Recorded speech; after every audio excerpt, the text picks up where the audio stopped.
Hoje tem as dicas do direito do consumidor com a advogada e especialista Cristina Lombardi. Mas ela vai falar pra gente quais são e como funcionam os órgãos de defesa do consumidor.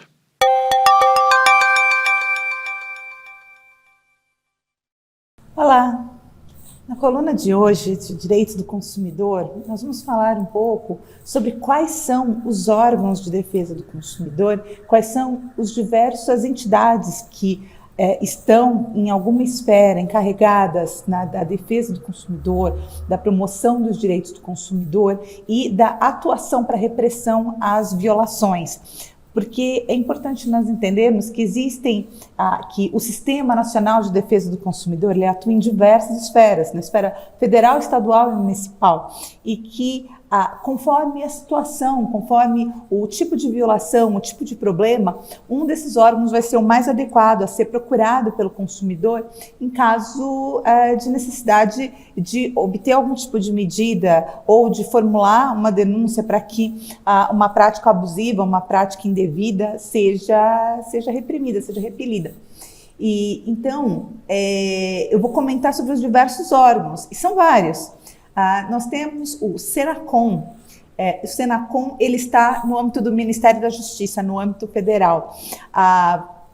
Digamos que ele está mais relacionado à emissão de normas mais gerais. Porém, existe uma atuação do Senacom que é bastante próxima ao consumidor.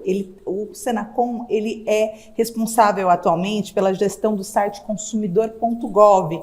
Eu já comentei sobre esse site, sobre esse portal em algumas colunas anteriores, e o portal consumidor.gov ele tem obtido resultados muito interessantes do ponto de vista de proteção ao consumidor, porque ele permite que você faça denúncias e abra reclamações, pedidos de providências diretamente no site, uma iniciativa do próprio consumidor, e especialmente para grandes empresas, para bancos, para empresas de atividades regulamentadas, ele tem obtido bastante sucesso, porque as empresas estão vinculadas, elas recebem uma espécie de intimação, uma notificaçãozinha, e elas precisam responder sob pena de configuração de desobediência e a falta do atendimento a uma notificação do site pode gerar complicações para as empresas, pode gerar multas, pode gerar autuações.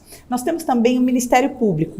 O Ministério Público existe inclusive um Ministério Público do Direito, o Ministério Público do Consumidor, promotor do Ministério Público do Consumidor. E a principal atuação do Ministério Público seria a instalação de inquéritos mediante denúncia e o ajuizamento das ações civis públicas, que são ações coletivas, ações gerais que se referem à violação, algum tipo de violação de direito que afeta uma coletividade de pessoas, uma coletividade de clientes. Então, em situações, às vezes, um pouco mais gritantes, por exemplo, casos de recall, né, muitas vezes isso, ou danos ambientais, é muito comum que em caso de danos coletivos de produtos colocados à venda que causem um dano coletivo, o Ministério Público ajuize a ação civil pública, muitas vezes trabalham juntos, tanto no âmbito ambiental como no âmbito de violação do direito do consumidor mesmo. Já houve casos de medicamentos que não faziam efeito ou que causavam algum tipo de problema para ação civil pública para tirar um determinado produto ou no caso, medicamento, tirar do mercado e tal. Essas coisas, esse tipo de atuação ela está alocada no âmbito do Ministério Público. Nós temos os PROCONs. Os PROCONs são bastante conhecidos. No geral, a gente acha que é o único órgão, né, para reclamação. Ele é, de fato, um órgão civil, que em algumas localidades ele está atuando em âmbito estadual, às vezes em âmbito municipal, e recebem as reclamações, eles têm a competência da realização de vistorias em estabelecimentos de comércio, de prestação de serviço, verificação de cumprimento das normas, e também, mediante provocação, tanto a fiscalização autônoma como a fiscalização mediante provocação, e eles podem aplicar multas, formular autuações, gerar procedimentos administrativos que as empresas têm que responder e, inclusive, chegar à interdição. Eles têm competência até para a interdição de alguns do estabelecimento em caso de violação às normas. Nós temos a Defensoria Pública, que não é um órgão especificamente da defesa do consumidor, mas também atua na defesa do consumidor, aquele que sofre um dano, que está numa situação de violação de direito do consumidor e que se enquadra nos pressupostos para ser atendido gratuitamente pela Defensoria, tem também esse órgão a quem recorrer para atuação. Como a Defensoria Pública atua como se fosse um advogado assistido, representando. Claro que muitas vezes, conforme o valor em discussão, né, para ações até 20 salários mínimos, você não precisa de advogado. Você pode buscar diretamente os seus direitos seja via PROCON, que nunca precisa de advogado do consumidor, seja na via judicial, que antigamente se chamava juizados de pequenas causas, hoje se chamam juizado especial cível ou criminal, e que são procedimentos judiciais nos quais a parte pode agir sem ela contratar um advogado, ela pode agir pessoalmente, diretamente. Muitas vezes os próprios fóruns colhem as declarações e formalizam, reduzem a termo aquilo para que seja ajuizada a ação contra a empresa, no caso que causou uma violação de direito do consumidor.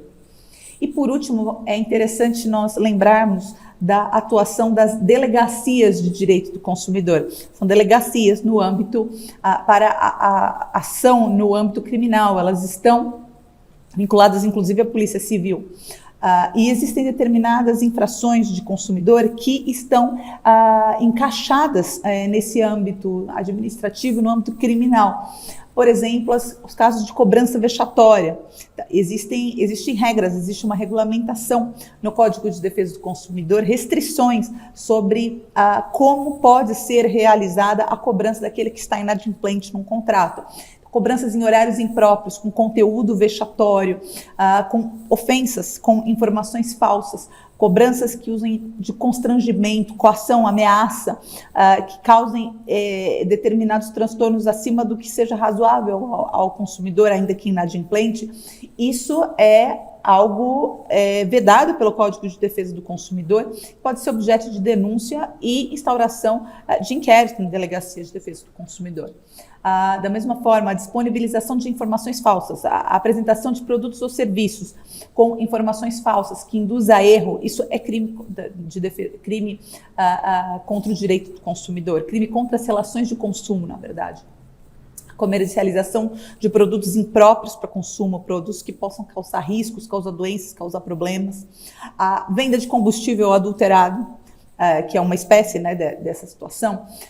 Casos gerais de propaganda enganosa, de propaganda deliberadamente enganosa, que visa induzir a erro. Contrabando, venda de produto contrabandeado, adulterado, falsificado, são situações em que se configura crime contra relações de consumo, que são investigados pelas delegacias específicas de direito do consumidor. E outra espécie vem aqui dentro dessa linha, a venda de produtos eletrônicos falsificados, que é uma coisa também que é comum. A venda de produtos falsificados, ela é algo que configura crime contra relações de consumo, então não se trata simplesmente do seu direito pessoal contra aquela empresa, seu direito de se ver indenizado, ressarcido, ter o seu dano recomposto, mas também é uma infração criminal. E nós devemos ter até como exercício de cidadania essa visão de formalizar denúncias contra empresas que causam danos, contra empresas grandes que têm práticas abusivas, bancos, seguradoras. Se existe uma prática abusiva que está sendo reiteradamente praticada, você não foi a única vítima, a empresa faz isso com outras pessoas. É uma questão de exercício de cidadania, formalizar as devidas denúncias, inclusive nas delegacias de direito do consumidor, para que a empresa seja autuada, seja notificada, haja uma instauração de inquérito e sejam cobradas medidas e fiscalizada